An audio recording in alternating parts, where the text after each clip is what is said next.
ano das enchentes devastadoras no Rio Grande do Sul.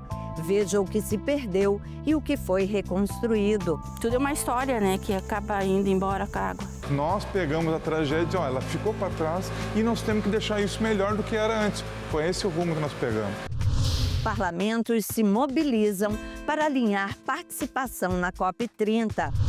Relembre a efervescência do Congresso Nacional durante a elaboração da nova Constituição em 1988. A sociedade civil encaminhou 122 emendas populares, com mais de 12 milhões de assinaturas. O Congresso vivia lotado, com uma média de 10 mil visitantes por dia. Exposição Outras Brasílias conta histórias pouco conhecidas da capital. Aqui havia várias etnias indígenas e alguns assentamentos quilombolas. Você sabe, né? Que é daqui e de parlamentos como este que são tomadas decisões importantes para você. Que tal saber o que acontece nas outras casas de leis país afora? Eu sou Andréa Alves e este é o Parlamento Brasil, um programa que há 19 anos é feito em parceria com as TVs legislativas de todo o país. Vamos lá?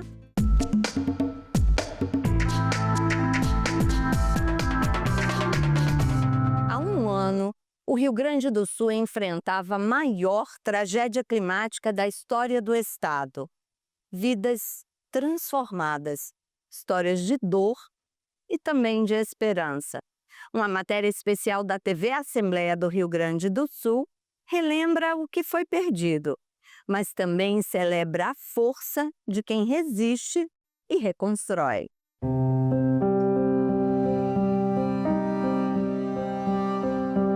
O Sul está diante de um dos maiores desastres climáticos de sua história. Os impactos dessa tragédia, que já é considerada a maior catástrofe natural da história do Rio Grande do Sul, infelizmente, novas ocorrências como o rompimento de barragens e a interrupção de estradas podem se concretizar a qualquer momento. Lembrando que estamos em situação de calamidade pública decretado pelo governador Eduardo Leite. Na manhã desta quinta-feira, o presidente da Assembleia Legislativa se reuniu com gestores da casa.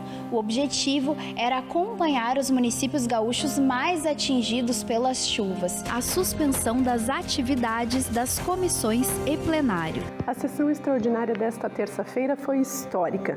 Pela primeira vez, a votação foi realizada de forma totalmente virtual, ou seja, com todos os deputados online. Primeira sessão plenária deliberativa totalmente virtual dos seus 189 anos de existência. 2 de maio de 2024. A Prefeitura de Porto Alegre decreta estado de calamidade pública. Um prenúncio do que estava por vir naquele maio histórico. A capital dos gaúchos nunca mais seria a mesma. 3 de maio de 2024. O nível do Guaíba, em Porto Alegre, seguia em elevação após os temporais que atingiam o Rio Grande do Sul. As águas do principal cartão postal da cidade foram avassaladoras. Levaram tudo o que encontraram pela frente e a cidade precisou ser esvaziada. A partir dali, nem o escritor mais pessimista poderia prever a história que começava a ser escrita diante dos olhos assustados de uma população que via a água subir, pouco a pouco. Até então, a maior enchente da história de Porto Alegre havia sido em maio de 1941. Mas em 2024, o Guaíba chegou a 5 metros e 35 centímetros. Quebrou todos os recordes. E também um pouco de cada um de nós. 30% da capital foi atingida pela enchente. Mais de 160 mil pessoas foram diretamente afetadas. Passado um ano do maior desastre climático da história do Rio Grande do Sul, como está a vida de quem teve a casa e o ganha-pão invadidos pela água? É atrás dessas histórias que nós vamos hoje. O bairro Sarandi, na zona norte da capital, foi o mais impactado pela enchente. Mais de 26 mil pessoas atingidas e mais de 8 mil edificações prejudicadas. O bairro também foi o último a ver as águas baixarem. Foram 32 dias totalmente submerso. Um ano depois, centenas de casas continuam abandonadas. Famílias inteiras ainda não conseguiram voltar para casa. Esse é o caso da Joseline. Para mim foi chocante, porque tu chegar aqui e ver a tua casa desse jeito, as coisas a gente corre de atrás, né? A gente luta. Mas a gente sempre lutou. Mas daí realmente chegar aqui e a casa estiver assim, daí é mais complicado, né? Daí tu sozinha tu luta, mas daí com filho e coisa fica mais difícil, né? Dona de casa e mãe de 3 filhos, Josi viu a água levar o seu lar. A Defesa Civil condenou o imóvel e hoje a família vive ali perto, em uma casa alugada sem o auxílio do aluguel social. Aqui era a área.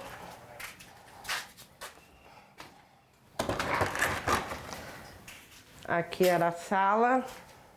Josi relembra que a caçula, de apenas 5 anos, sente saudades ao ver a antiga casa. Ela corre para cá, segura na grade, ela entra aí, ela vê as coisas dela tiradas, que até também tá a motinha dela ali, né? E às vezes pode ainda tem que tirar ela daqui, porque pode desabar o resto, que nem desabou o resto lá atrás, né? Pertinho dali, a gente conheceu a Cris. A nega, como é chamada pelos amigos, diferente da Josi, conseguiu voltar para casa, mas precisou fazer adaptações. Um ano depois da enchente, o bairro Sarandi carrega cicatrizes profundas, que transformaram a vida de quem permaneceu por ali. A gente pegou 2 mudas de roupa cada um, porque a gente pensou que ia acontecer igual sempre acontecia. Enchia, depois acabava. Aí fomos para lá. Daí no sábado começou a encher aqui, só que ninguém falava nada. Daí eu comecei a ver na reportagem que estava alagando, que tudo estava alagando. E daí, quando eu vi que a casa já estava totalmente submersa, só aparecia as cantoneiras, assim, sabe? Daí ali foi que eu vi que não tinha mais nada. E aqui dia de chuva é um tormento, porque daí vem a sujeira e dela já fica quase na altura do muro. E daí já vai invadindo os pátios, daí a gente já fica apavorado, né? Que é horrível. Cada chuva que vem, cada grande chuva que vem é um móvel que acaba molhando, estragando. E tudo é gasto, né? Tudo é uma história, né? Que acaba indo embora com a água. As histórias da Josi e da Cris não são coincidências. Segundo dados da ONU, mulheres são mais afetadas do que homens pelas mudanças climáticas. Em Porto Alegre, não foi diferente. Elas representaram 55% dos mais afetados pelas inundações, entre usuários do CAD Único, cadastro para que as famílias de baixa renda tenham acesso a programas sociais como o Bolsa Família. O comércio e a indústria também sofreram os impactos das inundações. Mais de 45 mil empresas foram afetadas, número que corresponde a 20% dos CNPJs de Porto Alegre. Parte dessas perdas está concentrada na região do 4º Distrito e também no bairro Anchieta, polo industrial da capital. Uma dessas empresas é a cervejaria Gever, administrada pelo Luiz. O empresário se emociona ao lembrar do que viu em maio de 2024, mas principalmente da ajuda que recebeu para se reerguer. O conforto que a gente teve dos amigos, dos conhecidos, isso foi demais, porque tinham quase 50 pessoas aqui dentro ajudando a limpar. É um pequeno detalhe, né? Uma limpeza, mas tu poder chegar aqui e fazer a coisa funcionar novamente, com a ajuda de outro. Eu não sei se tu já recebeu ajuda alguma vez. Eu sempre gostei de ajudar, mas receber ajuda é um sentimento que tu não tem como mensurar. Tu não tem como passar isso adiante, tá? Um ano depois, a cervejaria está em pleno funcionamento. Fica até difícil imaginar que por ali a água chegou a 3 metros de altura. Os prejuízos deixaram de ser contabilizados quando ultrapassaram os R$600 mil. Ainda assim, apesar dos estragos, Luiz e os 7 integrantes da equipe saíram de tudo isso muito mais fortes. Eu não sei se tu precisa algo tão forte para te sacudir, para mudar rumos, mas nós mudamos rumos de várias coisas aqui dentro, tá? Nós tínhamos necessidades técnicas latentes, assim, de frio, por exemplo. E a gente comprou equipamentos e nós ficamos mais fortes, nós temos mais tanques, nós usamos todo o dinheiro que pôde se pegar para deixar nós mais fortes e melhores. Então hoje, por isso que eu vendo mais, nós pegamos a tragédia, ela ficou para trás e nós temos que deixar isso melhor do que era antes. Foi esse o rumo que nós pegamos. Há um ano, uma montanha de livros chamava a atenção de quem passava pela rua José Montauri, no centro histórico. Era a primeira vez que os comerciantes do coração da cidade conseguiam acessar suas lojas para começar a limpeza. Foi lá que conhecemos o Taylor, gerente da livraria Paulus. Naquele momento, ele carregava uma tristeza em dobro. Além do trabalho, também teve a casa atingida. Um ano depois, fomos atrás dele. Então, essa retomada ela foi bem importante. Nós acabamos organizando e arrumando toda a livraria, né? E lá no bairro Fátima, onde eu moro, também a gente organizou, arrumou a casa e estamos voltando à vida normal, né? Tentando voltar à vida normal. Seria impossível relembrar maio de 2024 sem mostrar a usina do gasômetro. O local foi palco de resistência e luta. Pessoas chegavam a todo momento em barcos após difíceis resgates. Hoje o que resta é o monumento Heróis Voluntários, assinado pelo artista plástico Ricardo Cardoso. Uma obra para que a gente nunca esqueça a onda de solidariedade que, em parte, amenizou a dor de todos nós gaúchos. Revisitar essa história não é fácil, mas é necessário. A enchente de 2024 afetou, de alguma forma, a todos nós. Locais conhecidos ganharam novos significados. As lembranças felizes agora dividem espaço com os traços do que foi perdido. Mas a gente não pode e não deve esquecer. Nós fomos forjados a superar essas coisas. Esse povo é diferente. É erguer e seguir em frente. Eu acho que esse é o troço mais legal que nós temos. Cuidar do meio ambiente. A gente precisa ter esse cuidado para que a gente não sofra no futuro novamente. A gente precisa fazer coisas agora no presente para que a gente melhore o nosso futuro.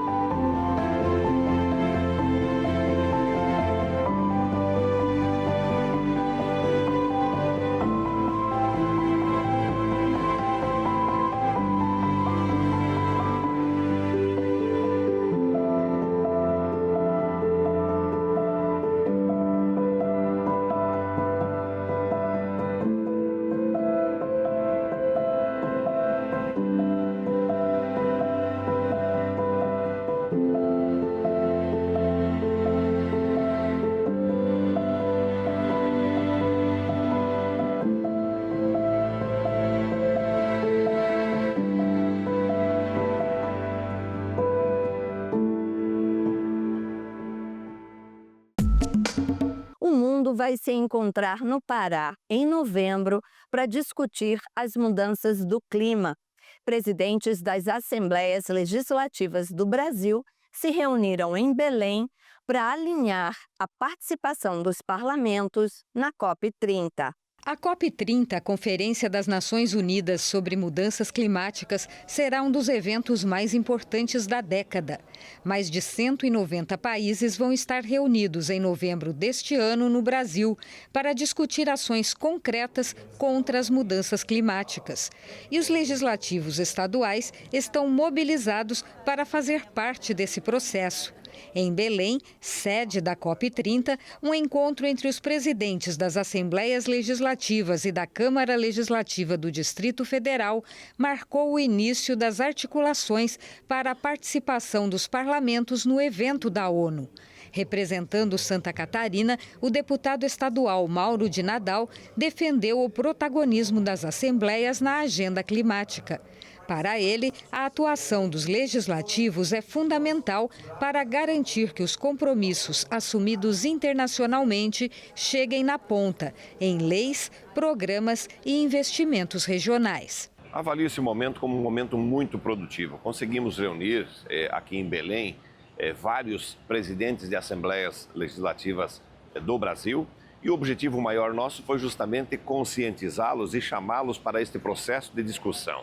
Os parlamentos brasileiros precisam estar envolvidos nesse momento tão importante porque tudo aquilo que será decidido na COP terá que ser fixado através de lei a sua aplicabilidade. Então é, portanto, a razão principal de nós estarmos aqui mobilizando todos os nossos parlamentos. Mauro de Nadal também apresentou o modelo produtivo catarinense, que alia desenvolvimento com preservação, uma vez que Santa Catarina, apesar de ter 30% do produto interno bruto proveniente do agronegócio e ter 38% de cobertura vegetal nativa, em 2023 registrou a maior redução do desmatamento da Mata Atlântica entre os estados que compõem o bioma. O encontro também contou com a participação do deputado Neodi Sareta.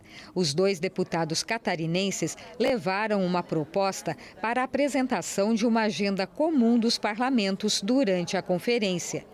A ideia é fortalecer a atuação legislativa na pauta ambiental e garantir que os compromissos globais tenham reflexos práticos nos estados brasileiros.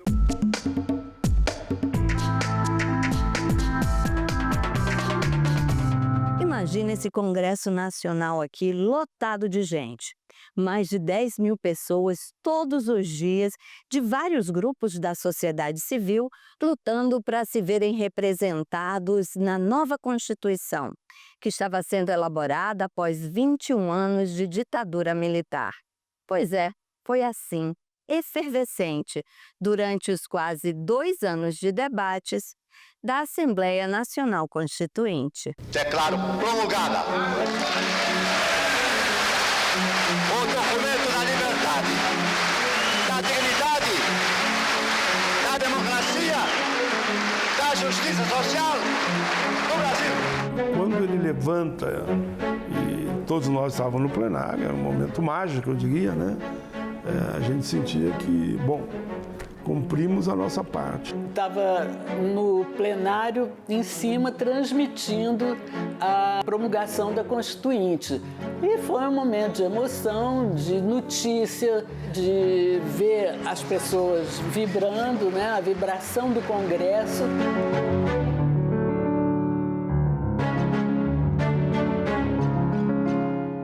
Mas como nasceu a Constituição Cidadã?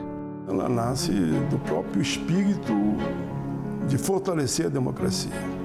Nós vínhamos de um golpe militar,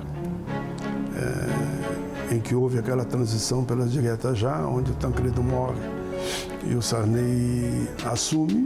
A sociedade civil encaminhou 122 emendas populares, com mais de 12 milhões de assinaturas.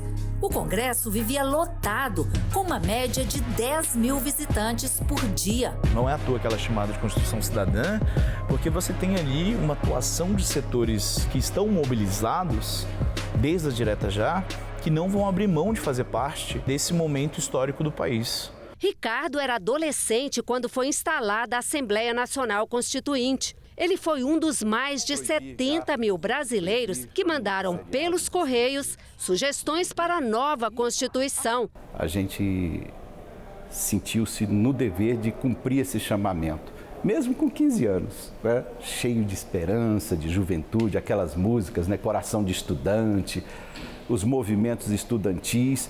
Então, era o momento. Foram 20 meses, quase 2 anos de intensos debates que varavam a madrugada, como lembra a jornalista Sônia Carneiro, que na época trabalhava no Jornal do Brasil. O cansaço, ele vinha naturalmente, mas a gente ainda ia conversar e ainda trocar ideias, ainda ia acompanhar os políticos para ver o que estava acontecendo de fato. A gente se apegou àquele trabalho que era muito exaustivo, mas ao mesmo tempo muito edificante. A gente se sentia também participante daquela Constituinte. Trabalho intenso também para os funcionários da Câmara e do Senado que davam apoio às atividades da Assembleia Constituinte. Flória Madruga chefiava o setor de revisão da gráfica. Trabalha 24 horas por dia, de segunda a segunda. Na época, não estávamos trabalhando para o Senado, não. não estão trabalhando para o Congresso, não. Estão trabalhando para o Brasil, para um novo Brasil que estava surgindo. Movimentação e trabalho intensos para garantir direitos sonhados e reivindicados por cidadãos de todo o país. Conquistas que só a redemocratização tornaram possíveis. A ideia de um sistema único de saúde, a ideia de uma integração entre o sistema único de saúde, dentro de um sistema único de saúde, daquilo que é a estrutura pública e daquilo que é a saúde suplementar, a lei de proteção à mulher no que diz respeito à violência doméstica, os direitos das crianças e dos adolescentes e as proteções legais para uma série de situações. Se constrói efetivamente uma carta constitucional voltada à proteção legal do cidadão e a ideia de tentar construir algo que em determinado sentido é inovador na sociedade brasileira, que é uma percepção de que todos os cidadãos brasileiros são iguais perante a lei e devem ser tratados de forma igual perante a lei. Um dos debates mais duros foi o da reforma agrária. Num desses debates eu não lembro bem o nome, se não foi o próprio Jogues, que recebeu um soco mesmo, bem no meio da testa, caiu duro para trás. E daí chegou a turma do Chegadíssimo, eu e tantos outros, né? Que conseguimos fazer que eu levantasse. Então foi de fato, o microfone voando, foi momentos duros, né? Segundo o senador Paulo Paim, um dos momentos mais bonitos foi o famoso discurso do ex-deputado Alceni Guerra em defesa da licença paternidade, uma das conquistas da Constituição Cidadã. Ele fez uma fala tão bonita, falando dos filhos deles, né? Filho e filhos. Aquele momento que não era essa mulher, mas era o pai também. Então. Resultado. O discurso do Alceni Guerra, faço aqui a homenagem a ele, foi aplaudido de pé. Não teve um que não aplaudiu. Foi um momento dos mais bonitos da Assembleia Nacional Constituinte. Quase 40 anos depois, a Constituição Cidadã já foi alterada inúmeras vezes, mas ainda é vista como um símbolo da retomada da democracia. A sociedade muda, as leis precisam mudar e a própria Constituição, ela está permanentemente pronta para que isso, toda vez que for necessário acontecer na direção do povo brasileiro, aconteça. Ao admitir a reforma, quanto a ela, discordar, sim. Divergir, sim. Descumprir, jamais. Afrontá-la, nunca.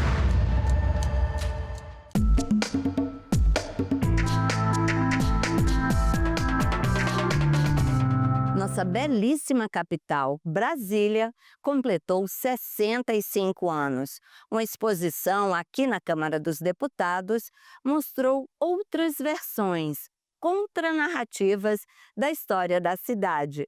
Veja na reportagem de Mariana Monteiro para o programa Cultura na Câmara. Olá!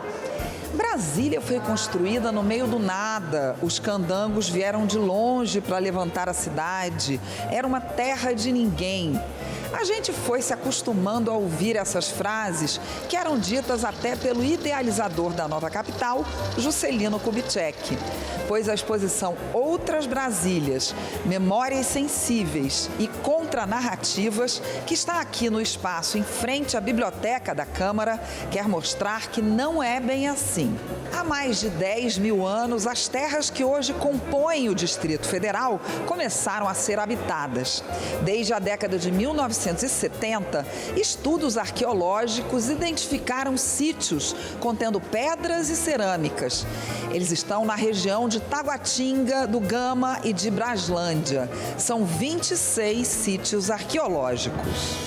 Saltemos no tempo para as décadas anteriores ao início da construção de Brasília e aqui havia várias etnias indígenas e alguns assentamentos quilombolas.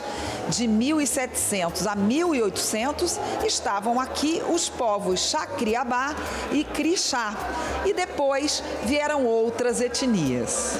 A construção de Brasília teve uma presença significativa de trabalhadores negros e negras. Desde o século XVIII, os quilombolas do Planalto Central, do Vale do Paraná e do Vão do Buraco compunham o cenário de resistências, trocas e alianças. Os nomes são estranhos para muita gente que vive aqui hoje.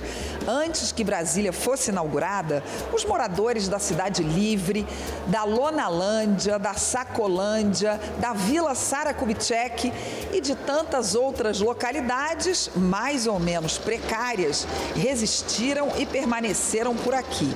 Enquanto isso, existiam migrações forçadas de locais como vilas do Iape, Morro do Urubu, Vila Tenório, Bernardo Saião e outras para a Ceilândia. Ceilândia, aliás, que traz no nome as memórias dolorosas de uma campanha de erradicação de invasões, a CEI. Esta outra parte da exposição mostra as violências que se tornaram rotina desde a construção de Brasília e que foram agravadas durante o período da ditadura militar. Houve outras antes, como o massacre da Jebe, em 1959, e depois o Badernaço, em 1986. O massacre da Jebe começou na Vila Planalto, quando os trabalhadores da construtora Pacheco Fernandes, com salário atrasado e corte de água, se revoltaram após receberem comida estragada. A Guarda Especial de Brasília foi acionada e chegou atirando. Já Badernaço foi como ficou conhecido o primeiro grande protesto popular em Brasília durante a transição democrática. A construção de Brasília no final da década de 50 foi marcada por desigualdades sociais. Na década de 60, enquanto a elite política do Plano Piloto pedia o retorno da capital para o Rio de Janeiro, a população de Taguatinga e do Núcleo Bandeirante lutava por moradia e trabalho.